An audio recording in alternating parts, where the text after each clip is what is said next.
Welcome to light weight terrace garden. ఇది నాటు ఉల్లిగడ్డ తెల్లదండి.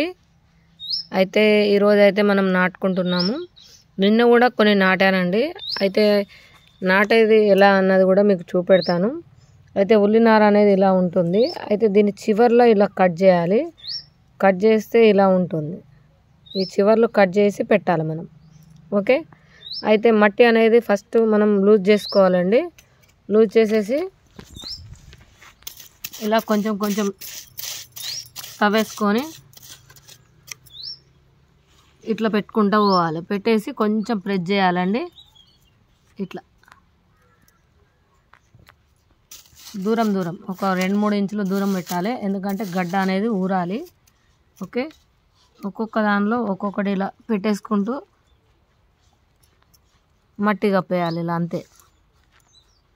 నీళ్ళు అనేది పట్టాలి మంచిగా. ఆల్రెడీ నేను నిన్న పెట్టినవి ఎలా ఉన్నాయన్నది కూడా ఒక్కసారి చూపెడతాను. అయితే ఇంకోటి ఏంటంటే మన దగ్గర ఉల్లినారు కూడా సేల్కు లభించునండి. ఇప్పుడు ఈ సీజన్లో మనం ఉల్లినారు పెట్టుకోవాలి. మనం మందు లేకుండా పండించుకొని మన ఇంట్లో కూడా టెర్రస్ పైన కానీ నేలలో కానీ ఇలా పెట్టుకోవచ్చు. ఇప్పుడు నేను నేలలో పెడుతున్నా అండి. ఇటు చూడండి, ఇట్లా పెట్టేసి ఇట్లా కప్పేయాలి అంతే. ప్రెస్ చేయాలి కొంచెం. కానీ మనం పెట్టే ముందు నేల అనేది మంచిగా లూజ్ చేసుకోవాలి. నిన్న నీళ్ళు పట్టి మొత్తము కొంకెతోని దున్నినాం. ఇగో ఇలా పెట్టేసుకోవాలి. ఒక్కొక్క దానికి ఇంత గ్యాప్ ఇవ్వాలి. ఓకే.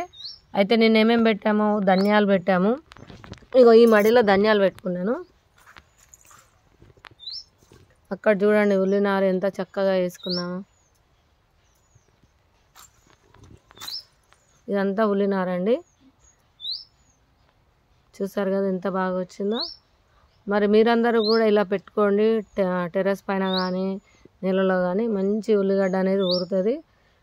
ఉల్లాక అనేది కట్ చేయొద్దండి. గడ్డ ఊరేరాక ఉల్లాక కట్ చేయకూడదు. ఓకేనా. మరి ఎవరికైనా కావాల్స్తే చెప్పండి, నేను ఉల్లినారను పంపిస్తాను. కార్గో ద్వారా కానీ పోస్ట్ ద్వారా కానీ. ఓకేనా అండి. మరి ఉంటాను. ఇంకేమైనా డౌట్ ఉంటే కూడా కాల్ చేసి కూడా మాట్లాడవచ్చు. డిస్క్రిప్షన్లో నెంబర్ ఉంటుంది, చూసి ఆర్డర్ చేయండి. ఉంటానండి.